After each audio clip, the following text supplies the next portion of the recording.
माझी मुलगी तर गेलीच आहे, पण तिचा एवढं मेल्यानंतर तिच्यावरती असे वाईट वाईट चिंचोडे उडवू नका. तुम्हालाही मुलं असतील, मुली असतील नसतील, पण तुम्ही अशा एखाद्या लेकराचं हे नका करू. आरोपीचे वकील जे काय माध्यमांशी बोलले हे सर्व समाजाने ऐकलेलं आहे आणि जे काय ते बोलले ते पूर्णपणे चुकीचं बोललेले आहे. असं एखाद्या मुलीशी असा आरोप करणे किंवा तिच्या चारित्र्यावरती सुंठोडे ओढणे हे जे कायद्याचे तज्ञ आहेत त्यांना हे बोलणं शोभत नाहीये, हे आमच्या दृष्टीने मला सांगायचं.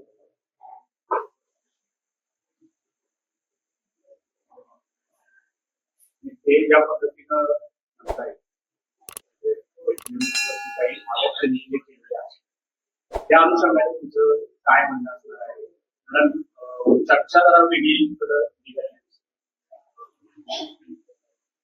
चर्चा वेगळीकडे निघाली म्हणजे एकतर काय आहे ते जे कायदेतज्ञ बोलले, वकील त्यांचे बोलले, त्याच्यावरती मला असं भाष्य करायचंय की त्यांनी केलेलं कृत्य आणि माझ्या मुलीचा घेतलेला बळी याला कुठेतरी त्यांना वेगळी कलाटणी द्यायची आणि तो गुन्हा लपवायचा, म्हणून त्यांनी हे असं वक्तव्य केलेलं. वकील काल कोर्टात बोलताना माध्यमांशी बोलताना असं म्हटलंय त्याची कल्पना तुम्हाला वेळोवेळी दिली जाईल, तुमच्यापर्यंत ते पोहोचवलेलं होतं, मध्ये मोबाईल वगैरे काही दिवस काढून घेतलेला होता. असं ते म्हणजे 3 गोष्टी आणि त्या मोबाईलच्या चॅटच्या संदर्भात, दुसरं हुंड्याच्या संदर्भात की आम्ही हुंडा मागितलेला नाही आणि फॉर्च्युनर मुलींनी गिफ्ट दिली लग्नासाठी, आणि तिसरा मुद्दा जो आहे 51 सोनं, सगळ्या कुटुंबाचं त्यांनी घाण टाकले, त्यांनी तुमच्याकडे पैसे मागितले. सर, मला एक एक प्रश्नाचं उत्तर अचानक देता येणार नाही. तुम्ही जर म्हणतात की तुमचा पहिला प्रश्न कुठला होता, त्यांनी सांगितलं की तुम्ही मोबाईलचा मुद्दा संदर्भात तुम्हाला वेळोवेळी कल्पना नाही, त्याची कल्पना पुसटची दिली नाही आणि त्याचं कल्पनाही नाही, कल्पना दिलेली नाही आणि त्या विषयावरती कुठलं भाष्यही झालं. हे मोबाईलचं चॅटिंगच्या बाबतीत तुम्ही त्यांनी सरळ सरळ माझ्या चारित्र्यावरती संशय घेतलेला. दुसरी गोष्ट राहिली मोबाईलचा, तर त्यांचा असा आरोप आहे की माझ्या मुलीचा मोबाईल मी काढून देतो. जर मला मोबाईल काढून घ्यायचा असता, माझ्या मुलीला तर मी मोबाईल ऑलरेडी दिलेला आहे, पण माझ्या आरोपीला सुद्धा मी मोबाईल 1.5 लाख रुपये 1,52,000चा मोबाईल तुम्ही आता 2-3 महिन्यापूर्वी घेऊन दिलेला आहे. त्यांनी मागितला. माझी मुली इथं असतं, माझी मुलगी माझ्या घरी होती, घरी असताना वाकडच्या प्रोमोमध्ये ते आले. वाकडच्या प्रोमोमध्ये माझ्या मुलीला इथं बोलून घेतलं आणि तिला तिथं काहीतरी त्यांचं झालं, तुम्हाला मोबाईल तुझ्या पप्पा करून घेऊन दे. मुलीने मलाही फोन केलेला आहे त्यावेळेला, त्याचे रेकॉर्ड आहेत. मुलीचा फोन त्यांनी काढावं आणि ते सिद्ध होईल. फोन केलेला आहे, ज्या त्या वेळेला गेलेलो आहे आणि त्यावेळेला त्यांना मी मोबाईल दिला, त्यांच्या मागणीनुसार मी मोबाईल दिला. त्या मोबाईलची ही रिसिप्ट, क्रोमा शोरूमची रिसिप्ट तुम्हाला झूम करून बघायचं असेल तर बघा. त्याची तारीख हे मला वाटतं 18/9/2024 मी त्यांना मोबाईल त्यांच्या मागणीनुसार दिलेला आहे आणि त्याचे जे EMI आहेत, मी आजही हप्ते भरतो, त्याचे EMI भरतोय. ते बँकेच्या स्टेटमेंट वरती तुमच्याही लक्षात येईल आणि हॉटेल ड्रायव्हरने त्याचं स्टेटमेंट काढून घ्या. छळ केला नाही. 40 लाख आमच्याकडे 5 कोटीच्या गाड्या आहेत, तर 40 लाख कशाला इतकंच नाही, तर वैष्णवीच्या नावाची काही जमीन होती तर सुद्धा आम्ही हक्क सोडतो देऊन टाकलो होतो. आम्ही स्वतः वैष्णवीला घरी घेऊन गेलो होतो आणि आम्ही सही दिली, असा त्यांचा आरोप होता. हुंड्यासाठी आम्ही छळ केलाच नाही असं त्यांनी हुंड्यासाठी छळ केला नाही, हुंड्यासाठी छळ केला नाही म्हणता, गाडी मागितली नाही म्हणता, तर मी 5 कोटीच्या गाड्या आहेत त्यांच्याकडे म्हणतात, तर मी ही घेतली ऍक्टर गाडी बुक केलेली. फॉर्च्युनर गाडी घ्यायच्या आधी ही MG हॅक्टर गाडी वाकड हायवे रोडला शोरूमला बुक केली. 50,000 रुपये डिपॉझिट केले. त्याचे महिन्यानंतर लग्न आल्यानंतर त्याचे रिफंड पण माझ्या अकाउंटला आले. तर ही त्याची रिसिप्ट. MG हॅक्टर बुक केली. त्यांनी माझ्याशी वादावादी केली. वादावादी चांगलीच केली. मला त्यावेळेस असं बोलले की ही जर गाडी दिली तर मी ती गाडी सोडून देईल, नाही तर तिथं पिटून देईल. मला गाडी पाहिजे, हीच गाडी पाहिजे, फॉर्च्युनरच गाडी पाहिजे. तर त्यानंतर मी फॉर्च्युनर गाडी लग्नात दिली. दुसरी गोष्ट अशी की तुम्ही जे म्हणता की 5 कोटी 90 लाखाची गाडी, 5 कोटीच्या गाड्या, ऍक्च्युली त्यांच्याकडे गाडी ही एकच आहे. 5 गाड्या नाहीत, 10 गाड्या नाहीत, 5 कोटीचं काय नाही. निव्वळ आणि निव्वळ त्यांच्याकडे एकच फोर्ड गाडी आहे. दुसरी जी काय ती गाडी 90 लाखाची सांगतात, ती गाडी बुचुडे नावाच्या इसमाची मारुती या ठिकाणची गाडी आहे. हा त्या गाडीचा रिपोर्ट आणि नंबरही झूम करून बघा, तुम्हालाही कळेल की ही गाडी चंद्रकांत राघव बुचडे या नावाने आहे.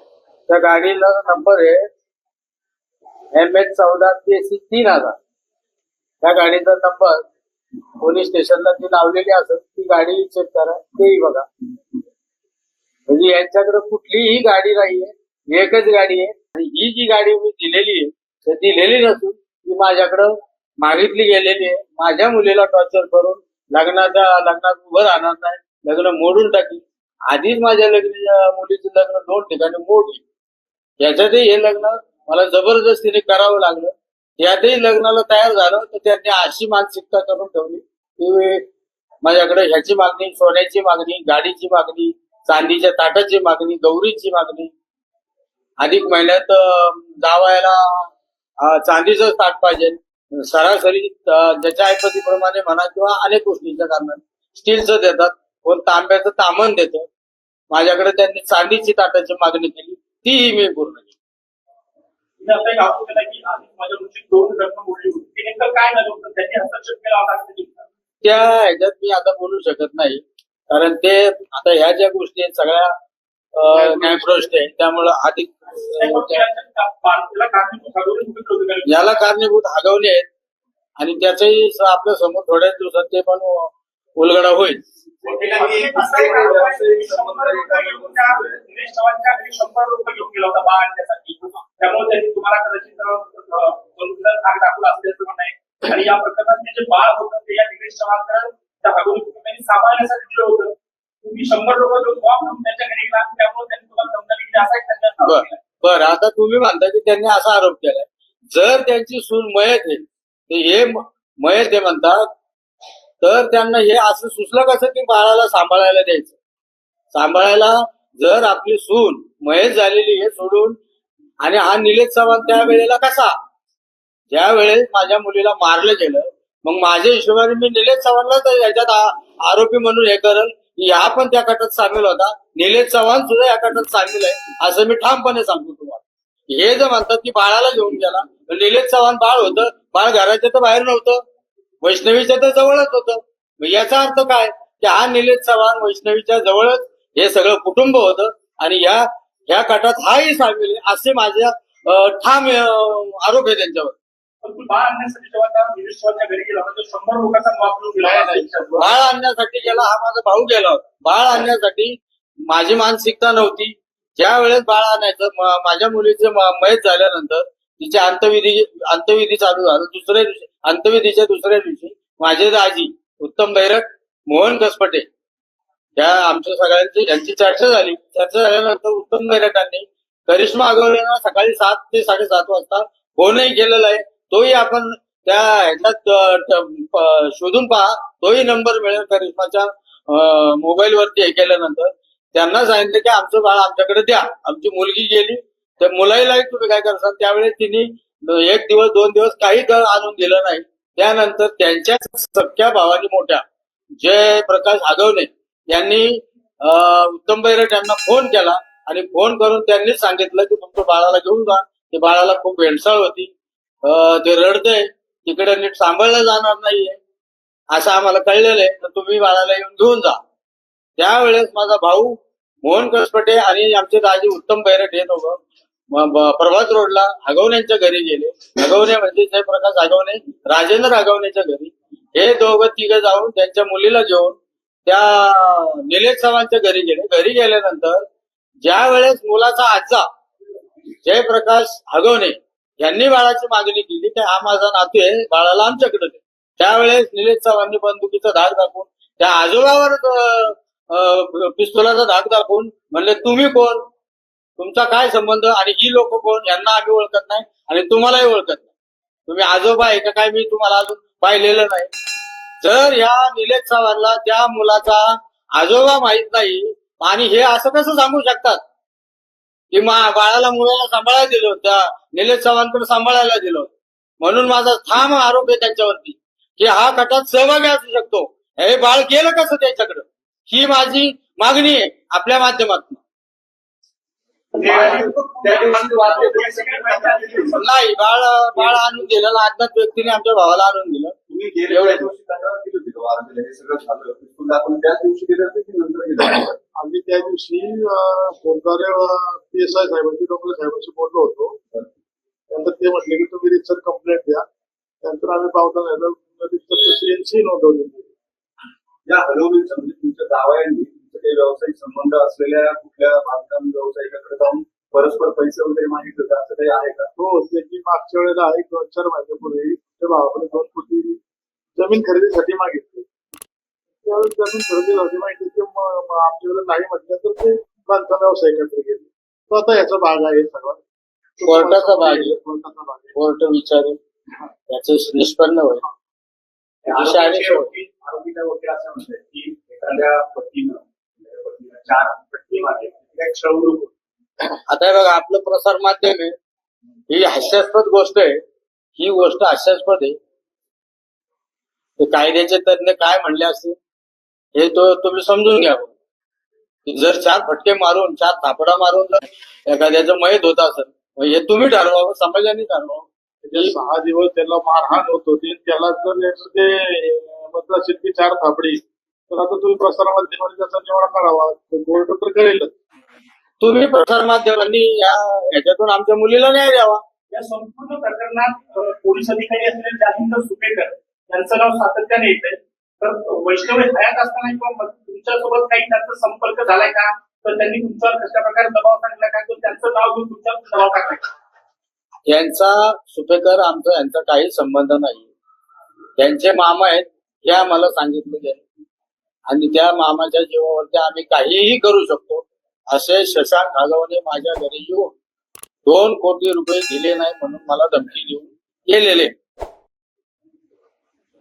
मामाचं नाव सांगून तुम्हाला धमकी देऊ. अहो, ते नेहमीच सांगायचं ना, लग्न ठरवतीच्या वेळेलाही त्यांनी तसंच केलेलं. त्यांच्या जन्मपत्रिकेचा तो बायोडाटा असतो, त्या बायोडाटामध्ये सुद्धा मामा म्हणून सुपेकर जालिंदर यांचं नाव आहे खाली. तुम्ही आतापर्यंत वेळोवेळी लग्नानंतर किती पैसे दिले दोघांना? नाही, ते मी ते तिथं सांगू शकतो, मी आपल्या माध्यमाशी नाही सांगू शकतो. आमचे असेही म्हणजे त्यांनी गंगेच्या व्यवहारासाठी वैष्णवीला तुमच्याकडे आणून सोडलं होतं कुठली मागणी न करता. त्याचा नेमका खुलासा काय? आता हे बघा, हे न्यायपूर्ण विषय सगळं बोलणं उचित राहणार नाही, कारण ह्याचा परिणाम दुसरा होऊ शकतो. त्यामुळे मला त्याची जास्त भाष्य करायचं नाही. जास्त बोलता एवढंच सांगेल की त्याला 6 ते 7 दिवस आमच्या माहितीने सलग मारहाण आपल्या माहितीने रिपोर्टच येत तसे रिपोर्ट 5-6 दिवस तिला मारहाण करण्यात आली. त्यावेळेस एकदा आली होती 10 तारखेला, त्यावेळेस ती तशी आईपाशी बोललेली आहे की मला मारहाण होतीये, मला छळ होतोय. तरी दुसऱ्या दिवशी त्याचा काही याच्यावर 7 वाजता तिला फोन आला, तिला जावं लागलं. वकिलांनी कोर्टात असंही गवाही की वैष्णवीची मनोवृत्ती जी आत्महत्या करण्याची दिशा होती, कारण याच्या आधी 2-3 अशाच प्रकारे एका औषधाचं औषध हे जे काय आहे, एकदा धावत्या गळतीमधून आत्महत्या करण्याचा प्रयत्न केला, त्यामुळे ती टेंडन्सी होती अशा प्रकारे करायची. आता ती टेंडन्सी होती की काय होती, आता ते काही आरोप करतील, काही शिंतोडे उडवतील माझ्या मुलीवरती. पण वकील साहेबांना मला कालच्या ह्याच्यावरून एकच सांगायचंय की साहेब, तुम्ही सुज्ञ आहात, तुम्हाला पण मुली बाळी असते, मुलं बाळा असते. एखाद्याच्या असं आहे मुलीवरती, ती तर माझी मुलगी गेलीच आहे, माझी मुलगी तर गेलीच आहे, पण तिचा एवढं मेल्यानंतर तिच्यावरती असे वाईट वाईट चिंचोडे उडवू नका. तुम्हालाही मुलं असतील, मुली असतील नसतील, पण तुम्ही अशा एखाद्या लेकराचं हे नका करू. धन्यवाद. मला एवढं सांगायचं आहे तुमच्या प्रसार माध्यमातून